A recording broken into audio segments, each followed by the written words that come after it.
Good everybody. Welcome to Conf42 conference.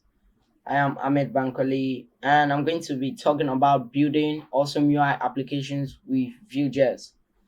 Before I continue this talk, I'm like to explain what this talk is about, what you aim to get after this, and what you're going to learn from it. So I'm guessing that you might be new or new to Vue.js, or you might just be trying it out for the first time, or you have been using it for a very long time and you still don't haven't gotten the hang of it. So I'm going to put all that into just one talk. So it's going to be more of a talk session rather than a technical workshop or a practical session. So I would like to introduce myself. I would like to keep it short. I am Ahmed Bankole. I'm a software engineer from Lagos, Nigeria, and I work at Ambiantic.ai, where we provide remote care services for the elderly. So we're just kind of artificial intelligence company where we provide services that could help elderly remotely. That's just about me. And also don't forget to follow me on Twitter at Geeky Ahmed. Now let's get to the talk. Vue.js, pronounced Vue, like Vue, is a popular JavaScript framework for building modern and interactive web interface. It was developed by VUE. Basically, Vue is just a framework for building modern and interactive web interfaces, just like any other framework. But if you take a look at Vue, you'll find that Vue provides us the ability not just to write less JavaScript code, but also the ability to write less JavaScript code and do more, including design. It also focuses on designing aspect because as a front end developer, the new trends coming up on design, then you might need to shift from that doing JavaScript DOM to doing more of UI, as which is going to UI and UX, which is going to be one of the parts of your job as a front end developer. And as you can see here, Vue.js provides reactive data binding and composable view components with an API that's easy to understand. So not only you are writing less code and doing more, it means that it actually provides a reactive data binding. So when we talk of data binding, we're actually talking about your ability to be able to get data from a particular element and attach it to the DOM. Very easy. So what Vue.js does, it allows you to be able to bind this data from one part of your application to the DOM, which is the regular HTML, with ease without having to write bunch of JavaScript code that are going to be doing that for you. So, and one of the things also provides a composable view component, which means you can be able to interact with these components and use them all over your application with ease without having to stress yourself trying to configure it from one part of the application to the other. And finally, it's easy and understandable. But I'll get to it. A lot of you might be asking why Vue.js over React or Angular. I'm not trying to compare Vue.js with frameworks like Angular or React. I'm just trying to tell you why you should choose Vue.js. Because of one, it is easy to use. As a framework, the first and foremost thing to look out for is the ability for a developer to use the framework to build projects. So if I can't be able to use a framework to build project, I'd rather learn another framework to help me achieve the same purpose. So Vue.js provides that ability to be able to use it in such a way that is very productive for both you and the company you work for or what you do. Also, it has great runtime speed. I'm going to be talking about that later, but I'll just give maybe a short overview of it. And then it is lean and small. When we're talking of lean and small, we're actually referring to Vue.js in a single file, which is the Vue.js file. So if you're downloading the zip file on GitHub, we're actually seeing that the file is less than 16 KB. Basically, it's 16 KB is for a single Vue.js file, which is the entire framework cooped up in one particular file, which is 16 KB kilobyte, which means that it's very small. It's a very small package that allows you to do more. So you don't have to worry about large file size, like say including a framework with 10 megabytes on your project, which is going to consume space. You just have to worry about just imputing that into your project, either through CDN or using the file locally in your PC or computer. It also has a lot of cool features. I'm going to stop explain. When we mean cool features, we actually mean components, styling, data binding, props, state management, containers, all the kind of cool features that our normal framework are supposed to have. So these are the kind of things that define a framework, and part of the reason why you should choose Vue.js if you are coming up into front-end developer in 2020 or probably in the next few years. Also, it provides a minimal project structure. When we talk about minimal project structure, we're actually talking of the way your application is structured using the Vue CLI. So let's say you're not working on a small project using the JS file.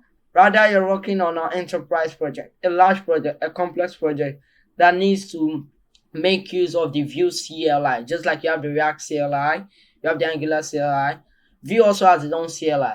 And one of the most common things that you might notice in the Vue CLI is because of it has a minimal project structure. And this minimal project structure means that you don't have lots of directory and folders. It's actually straightforward.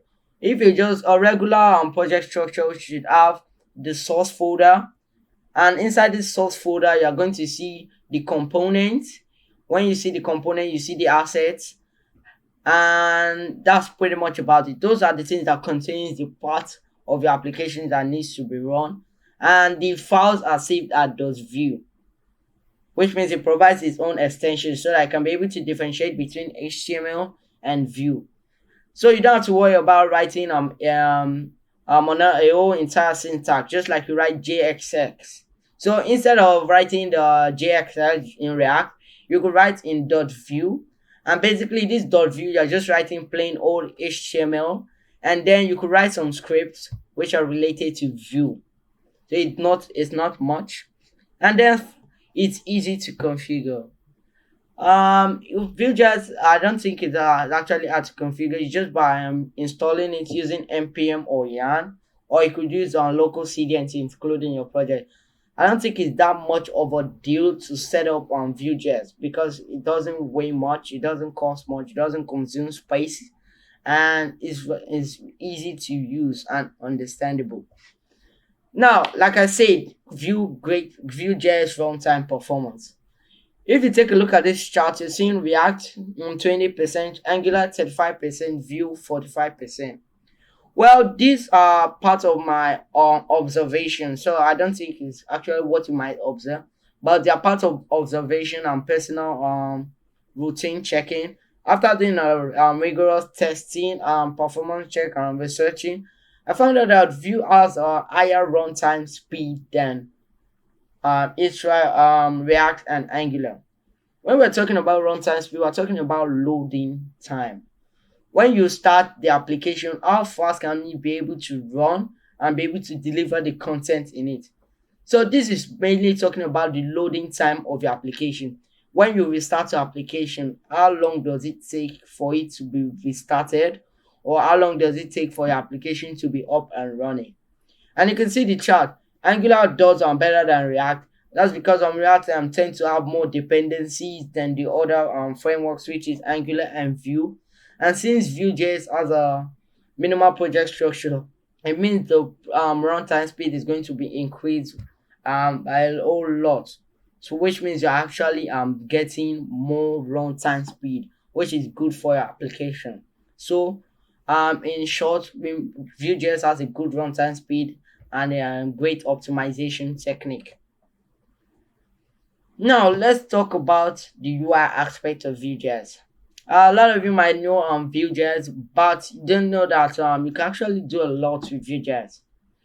Vue.js provides a lot of UI libraries that you could be able to integrate that won't change your project directory at all.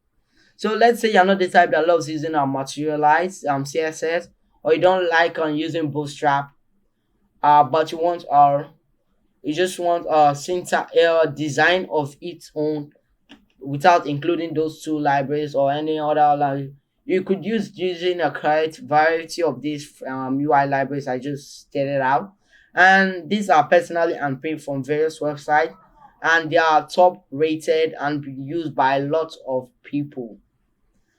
Number one, we have Vuetify. Vuetify is one of the most popular Vue.js UI library because it provides unpicked materialized components and buttons with cars and other UI parts of your application. Basically, using Vuetify, you get to create UI components that are materialized based, just like Google, for example. So these components actually allow you to be able to configure them in such a way that you take control of the UI design itself. And also it also gives good UX experience, just like Flex. You don't have to worry about position writing CSS to position your flex or your grid. All these are automatically being set for you using the UI library. Then we have the Vue Sax. Basically, Vue Sax allows you to be able to make UIs that are already crafted. What I mean by UIs that are already crafted are UIs that are designed by top designers or UI experts. So all you just have to do is just write a couple of codes which is going to create a specifically designed UI for you that you can be able to use. Then we have Quasar. Quasar is just another UI library and can also be used as a project, a framework of its own, where you get to design and also build your project on a particular framework, which is Quasar. So it's built with Vue, but you can actually use it in your project as a part of your designing. Then we have the Elements UI. It just provides just like any other UI library, provides easy to use and simple UI components for your application. And now we have the View Material. It just gives you a material look of your website, a simple materialized look of your website, just like materialized CSS, as you all know. And it makes you build such components that are just like a regular materialized CSS into your Vue.js project. Then we have Vox is another UI framework that you may all know, and it's just any other regular UI that you could just integrate because it makes use of part of Bootstrap and some part of Materialize to cook up some handmade UI components that you can be able to use and design to your taste. We have the Buoyify, we have the iView, you have the Mint UI, and you have the Bootstrap View. And this Bootstrap View is just Bootstrap in Vue.js. Let's say you are the type that loves using Bootstrap for all your works, Bootstrap 3, Bootstrap 4. You get to use them into your Vue.js project without actually needing to include it from CDN.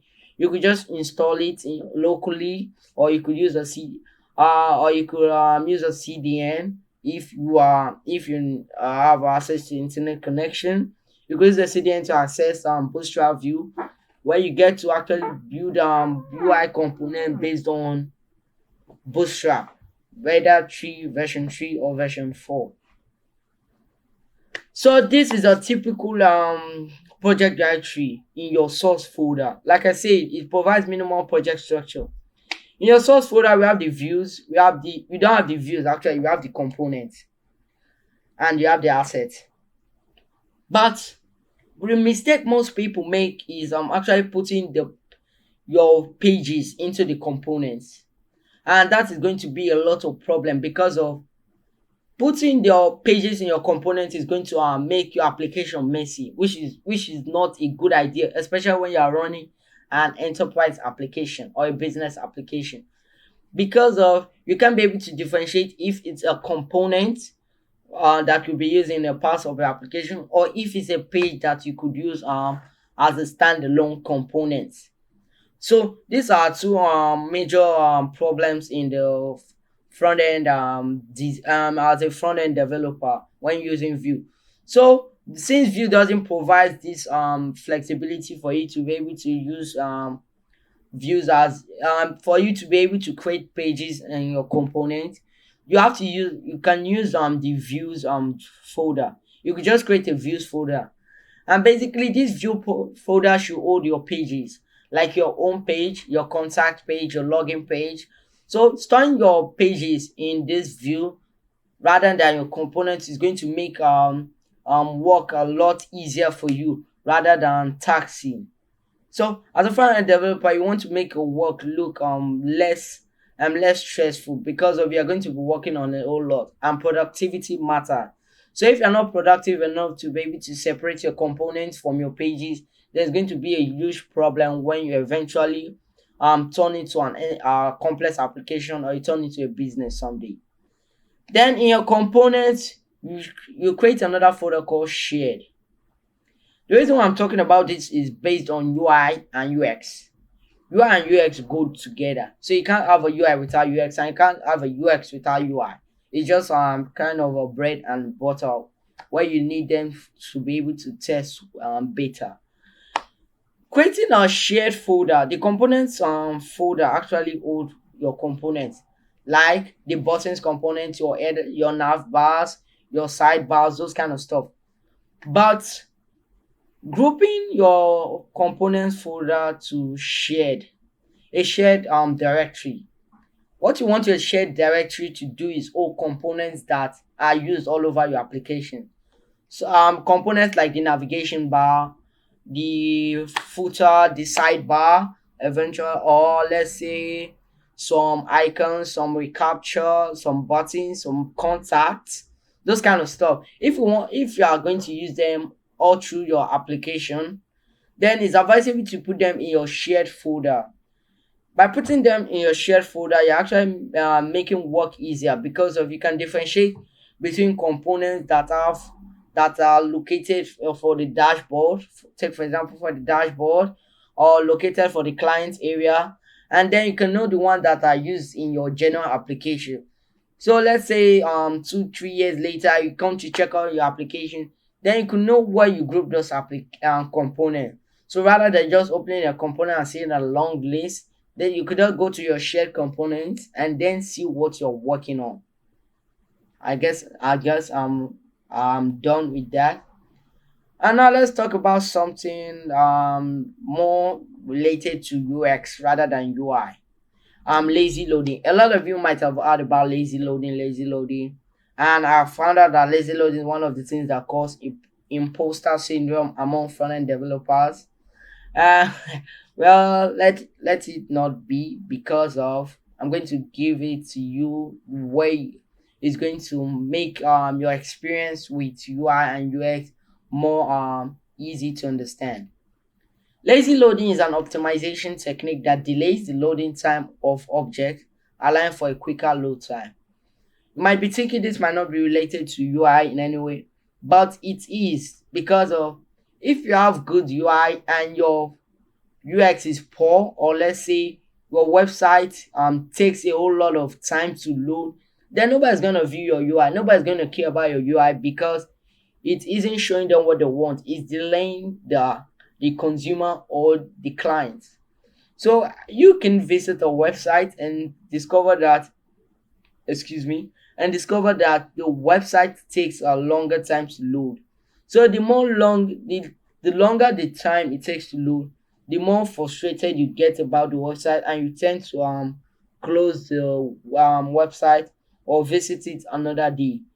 And if you are the type that let's say you just started a business and you fail to get the consumer or the customer attention on your website, then you're going to be losing a lot because your website isn't loading fast enough. So, like I say, lazy loading is an optimization technique that delays the loading of objects. Basically, when you use regular HTML to load your project or your application, it's just the DOM actually loads the object. So before your page can be able to be viewed in a form of that the users can be able to view it, it has to go through some tests, some DOM. It has to go through the DOM. So what the DOM do is it waits until all the objects are fully prepared, and then it views the web page. So if your something caught your DOM or something is caught up in the DOM, the more object that is caught up in the DOM, the less the loading time is going to be. Which means that the more images you add in your website, the more your website is bound to be slow. But using lazy loading, we are going to curb this. So let's take a look at it. So here's a practical example of lazy loading. So we have the eager loading, and we have the lazy loading here. You can see like the image in the dinosaur says, downloads 3 MB, downloads 0 MB. And this is using the native lazy loading technique in HTML5, which is loading equal lazy.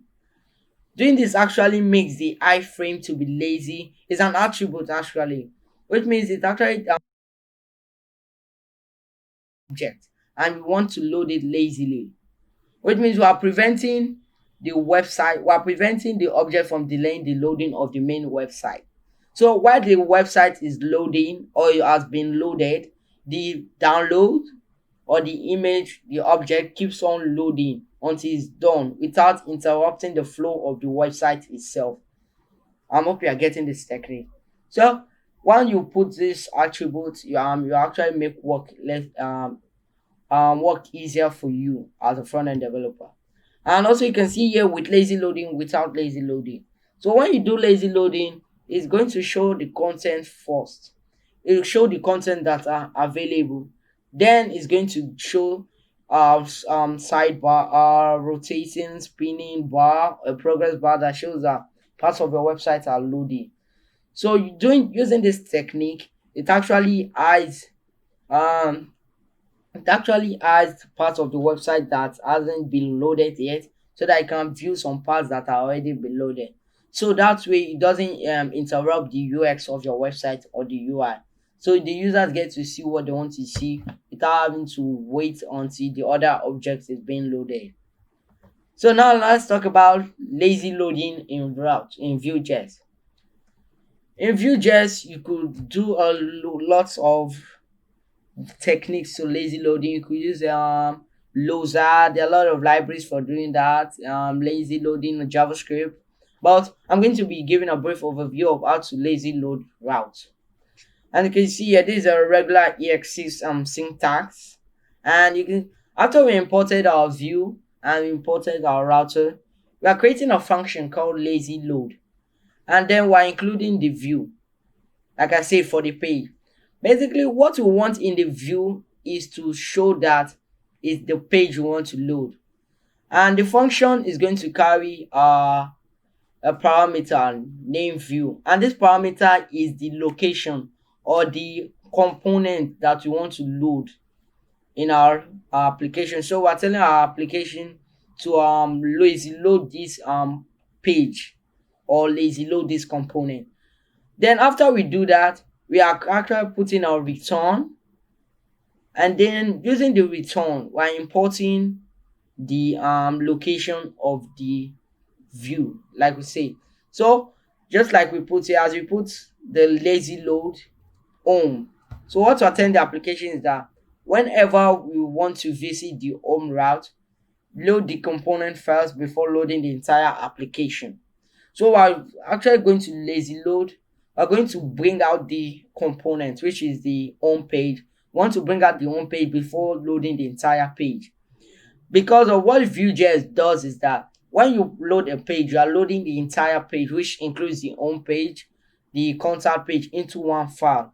And that is going to contain a lot of data, which is making our application which is going to make our application a little bit slower. And we might not want that, especially when you have lots of UIs or lots of objects in your application or imaging.